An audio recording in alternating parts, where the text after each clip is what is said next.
this is Cycle 2, Week 14, Fine Arts. We are studying Carl von Linnaeus. I don't know if I'm pronouncing that right. So we have our 3 sheets of paper that we're going to go through, and remember, put our Post-it note back on and our paper clip back on and put it back into the blue folder, please.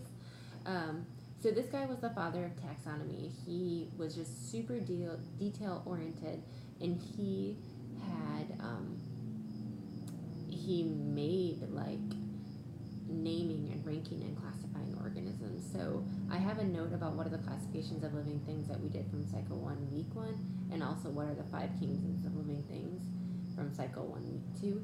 And that is, I have the answers too.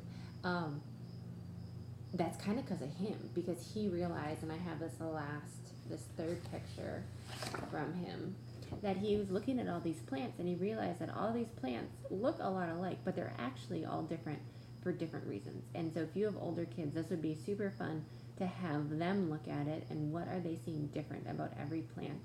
Look at the top part, the stems, the leaves. I don't really know all the classifications, but you know what I mean. You can have them look at it and then they can find the differences. And he found them all, and he was the first one to find them. So because he had all of these filings and all of this stuff, he invented index cards because he had so many of these.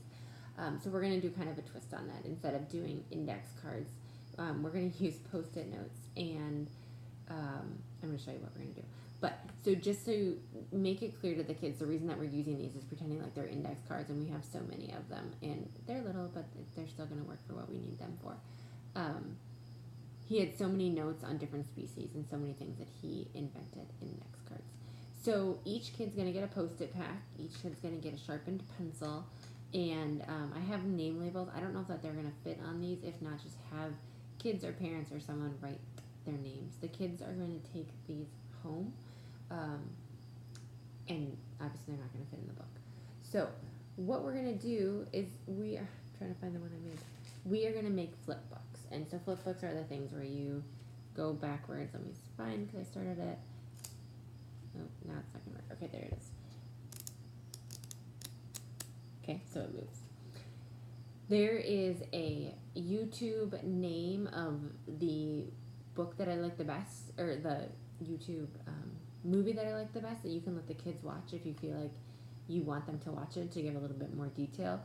The basic of it, though, is that these are probably too thick. You probably could let kids start with about half and do 2 different books. You also have enough to have extras, so kids could take these home if they wanted to. But the biggest thing is that they need to start from, I'm trying to do this backwards, they need to start from the back, and then they keep adding onto it this way. So I was like, oh, just for my example, I'll start this way and I'll move up. But what happens is that you can't see where your last one really was, and so you don't know where it's moving. Versus if you do it from the back up, where is this? I'm trying to find where I started it, sorry. Okay, so if you do it from the back up, can you see, like, I can see, I'm trying to see if I can see through it. In person you can, but you can't. Okay. In person, you can see your pencil marks through it, and that will help to know where the ball's moving, so you don't have it move from here to here to here, and it's super confusing. I just did a ball for the simplest ones. I think for the littler classes, that's probably going to be enough. For the bigger classes, you can definitely have a person walking across. You could have them bouncing a ball to each other. You can definitely do some cooler things. So if you have the bigger classes and you want to advance it, you can, or maybe they've made them before and they know what to do. So, and they can definitely do more detail into theirs, but just every single page, a simple thing, just move it a little bit over, and then you can move it back. And like I said, you can probably split this in half. So that is all. Good luck.